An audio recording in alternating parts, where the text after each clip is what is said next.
Okay, now let's understand the difference between Laisa and Ma. Ma. So there are 4 possibilities, guys. Look at this.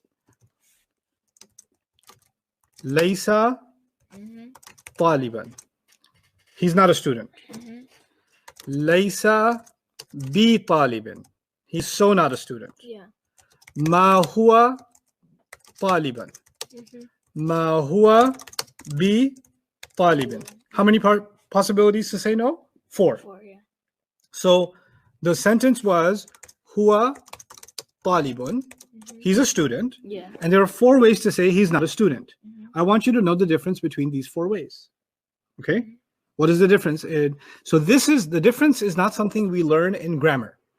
The difference is something we learn in balagha. Balagha means how is the speech used, in what context is it used. So let me explain something. This will help us in the long run. So I'll explain this concept to you now. When you speak without any emphasis,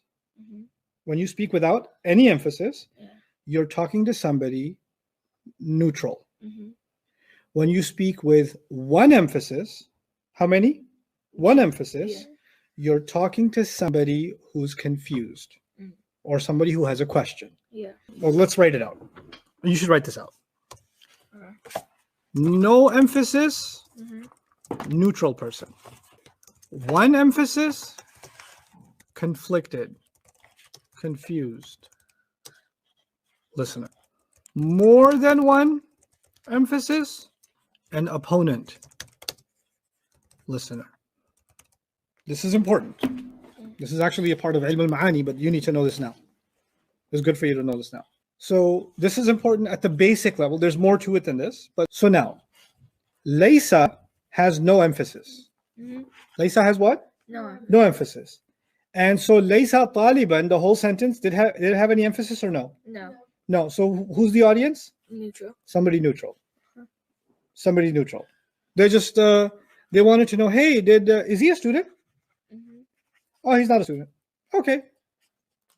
But somebody else came along and said, I'm not sure if he's a student or not. I think he's a teacher. Is he a teacher or a student? So they're kind of confused. Yeah. No. You know, the fact is, actually, they're a student. Yeah. They needed one emphasis. How did Laisa bi talibin give them one emphasis? With a ba. Ba, okay. Okay? Yeah. So this is for someone who's not sure anymore. Who's not sure. Yeah. Okay? This is a regular no. This is answering somebody who's not sure. Okay? Okay. Yeah. Then comes ma.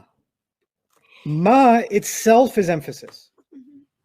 Ma itself is emphasis.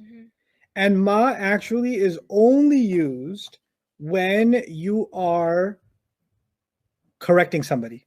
Okay. Somebody came and said he's a cook. No, he's a student. So ma is used to correct someone. Okay? Yeah. You can even consider it double emphasis because on its own it counts for 2. Okay? The point is you're telling somebody, no, bro, you're wrong. He's not a cook. He's a student. Yeah. And the guy says, no, I'm pretty sure he's a cook.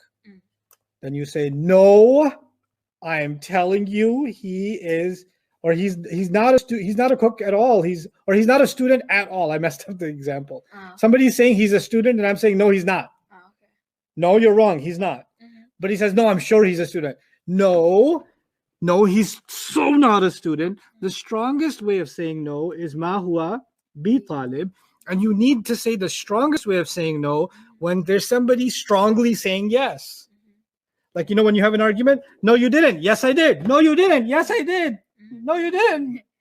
Yes, I did. Ma and B together. So the highest level is ma and B together. Okay, so when we read ayat in the Quran, like, we read, Laisa Allahu bi ahkamil hakimin. Which one was used? Was, if of these 4, which one is like Laisa Allahu bi ahkamil hakimin? I think the no emphasis. Right? Laisa Allahu bi. Oh, so this would be one emphasis. One emphasis, yeah. And that would be the confused. Yeah. Doesn't it become clear now? Yeah. Isn't it clear now that Allah is the most wise and the most justified of all rulers? But when he says, وَمَا هُمْ بِمُؤْمِنِينَ, he talks about the hypocrites and says, وَمَا هُمْ بِمُؤْمِنِينَ. He's responding to their belief. They're absolutely convinced that they are believers. They think that they are. Yeah. And he says, no, and other people think that they are. And he's going out of his way to say, no, you're all wrong. Absolutely not. There's 2 degrees of emphasis here, or maybe 3. Ma counts for 2, and ba on top of that. Okay, so that again, it impacts your reading of the language of the Quran.